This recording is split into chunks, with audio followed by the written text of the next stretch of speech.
Quando o companheiro ou a companheira tem direito à herança? Olá, eu sou o Antônio do Tribunal e hoje vamos falar sobre o polêmico artigo 1790 do Código Civil. Peço que assista até o final porque vou falar de algo no final que vai mudar a vida de você, que é companheira ou companheiro. Ao contrário do que muita gente acredita, o Código Civil não trata com igualdade o cônjuge e o companheiro no que tange os direitos sucessórios. O Código Civil estabelece regras mais favoráveis ao sistema sucessório do casamento. Para você entender, quando o companheiro tem direito à herança, antes deve saber duas diferenças. Primeiro, a diferença entre cônjuge e companheiro e a diferença entre meação e herança. Companheiro diz respeito a quem não casou formalmente. São companheiro o casal que vive em união estável. Já o cônjuge diz respeito a quem casou realmente de papel passado. Herança é o conjunto de bens deixados pelo falecido e que será herdado pelos seus sucessores. Já a meação é a metade do patrimônio comum do casal. Então, anota aí, herdeiro é aquele que tem direito a receber os bens deixados por quem faleceu, ou seja, é o sucessor da pessoa falecida. Ao passo que meeiro é aquele que é possuidor de metade dos bens do falecido, mas não em decorrência do falecimento, e sim pelo regime de bens adotado quando da união com a pessoa falecida.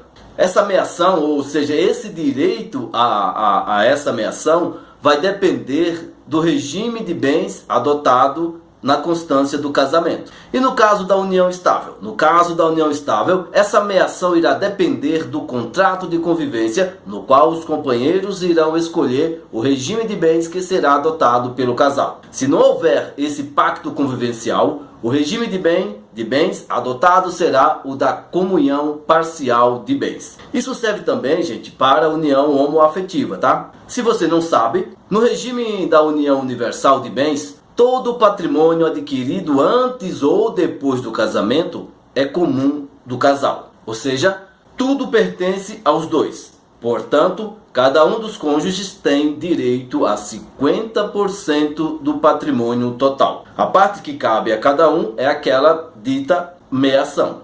Já no regime da comunhão parcial, os bens comuns do casal serão apenas aqueles adquiridos durante o casamento. A meação de cada cônjuge corresponde a 50% do patrimônio adquirido na constância do casamento, durante o casamento. Já no regime de separação total de bens, os bens do casal não se misturam, pois cada um é dono daquilo que adquirir, ainda que durante a relação conjugal, e portanto não há meação. Assim, a meação já existe antes do óbito do cônjuge ou companheiro, e a herança surge apenas a partir do falecimento. Mas o que você quer saber é quando o companheiro tem direito à herança, não é isso? Pois é.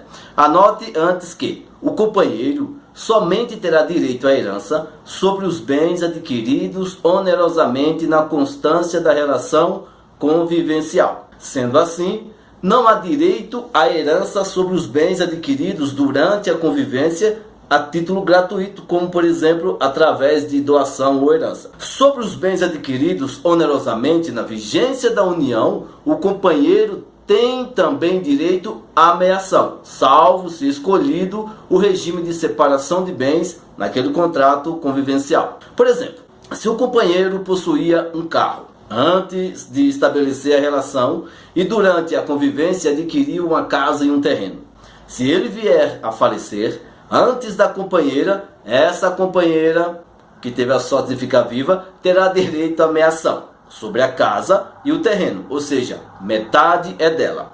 E além disso, terá direito a mais um percentual sobre estes outros bens, agora título sucessório, ou seja, título de herança. Já em relação ao carro que o falecido possuía antes da união, a viúva não terá qualquer direito, nem sucessório e nem meatório.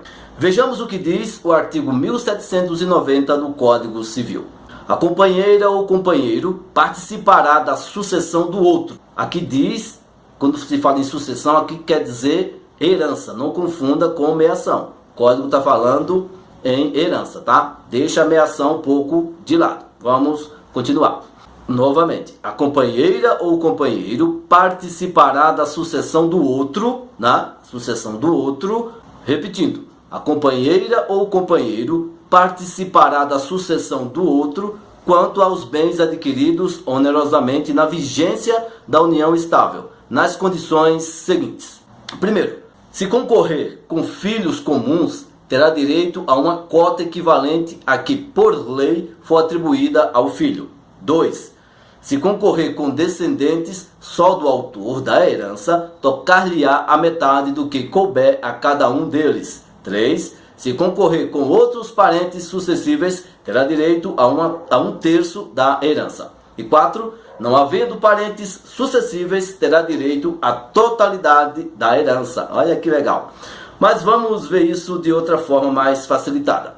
Concorrência sucessória entre o companheiro e os filhos comuns do casal. Nesse caso, o companheiro terá direito à herança como uma cabeça a mais, dividindo igualmente os bens.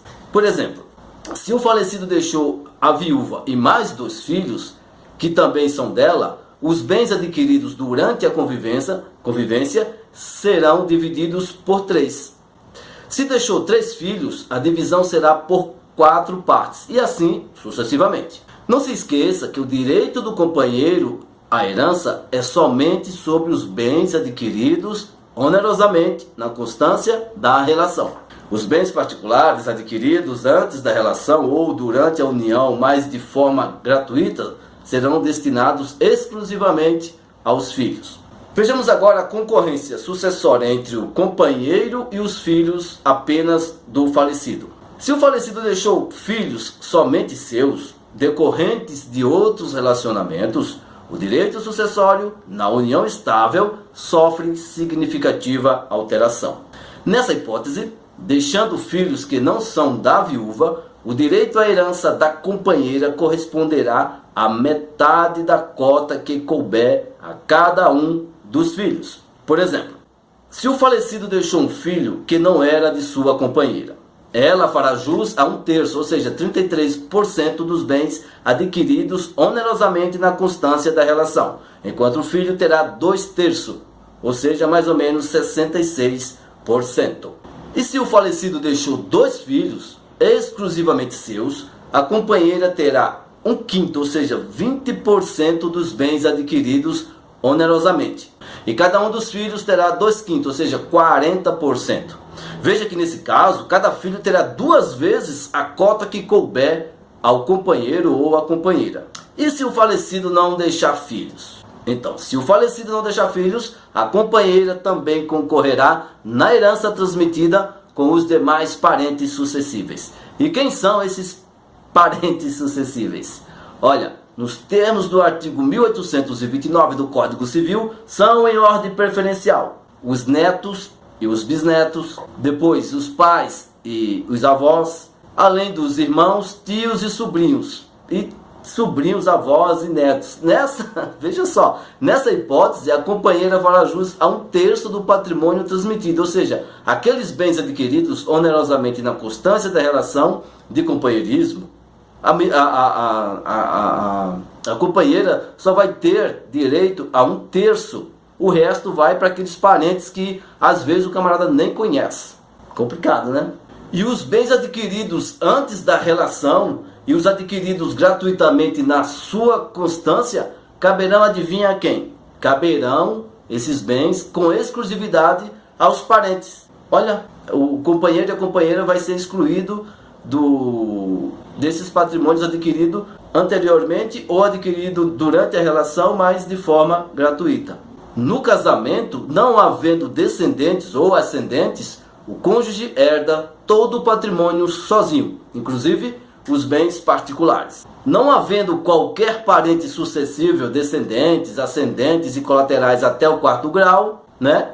Aí, finalmente, o companheiro terá direito à totalidade da herança. Então, só nesse caso que o companheiro terá direito à totalidade da herança. E se o falecido deixou uma cônjuge? concorrência sucessória do companheiro sobrevivente com o cônjuge. E agora? O artigo 1830 do Código Civil traz uma possibilidade de concorrência sucessória entre o companheiro e o cônjuge da pessoa falecida. Diz o artigo 830 que o cônjuge somente perde o direito à herança se estiver divorciado ou separado de fato há mais de 2 anos. E mesmo se tiver separado de fato há mais de 2 anos, terá direito à herança se provar que a separação não decorreu de culpa sua. É a chamada culpa do morto, ou culpa mortuária, ou culpa funerária. Dessa forma, estando separado de fato há menos de 2 anos, ou separado de fato além deste prazo, provando que a ruptura decorreu de culpa da pessoa morta, teria direito à herança. Mas cuidado! Cuidado, gente, muito cuidado. O Superior Tribunal de Justiça firmou entendimento no sentido de que, nesse caso, a separação de fato, independentemente de qualquer prazo, cessa o direito à meação. E agora eu vou pedir para você, se você já entendeu tudo isso, você entendeu, se não entendeu, você volta o vídeo, dá umas pausas para você entender. Se você entendeu, esquece tudo. Pois é, esquece tudo o que eu falei. Esquece tudo o que eu falei. Por quê? Porque o STF declarou inconstitucional o artigo 1790. Olha, o artigo 1790 era um dos mais polêmicos, pois havia importantes debates sobre sua constitucionalidade ao diferenciar os direitos sucessórios entre companheiro e cônjuge sobreviventes. A polêmica finalmente se encerrou com a declaração de sua inconstitucionalidade pelo plenário do STF, cujo relator foi o ministro Roberto Barroso. Esse julgado, gente, está aqui na tela, é datado de 10/5/2017, ou seja, deve ser aplicado ao companheiro as mesmas regras sucessórias aplicadas ao cônjuge. Então, companheira, então, companheiro, consulte seu advogado, consulte seu advogado. Então, companheiro, consulte seu advogado. Agora eu não vou aguentar, cara. Advogado eu falei. Voltando. Então, companheiro, consulte o seu advogado e exija seus direitos. E se este vídeo tirou alguma dúvida sua, compartilhe com seus amigos, curta e se inscreva para receber as notificações sobre novos conteúdos. E não xinga a gente não, que a gente é legal. É isso aí, gente. Obrigado, um grande abraço, felicidades, coragem e sucesso. E se restou alguma dúvida, deixa aí nos comentários que assim que possível a gente responde. Valeu, felicidades, coragem e sucesso. Tchau.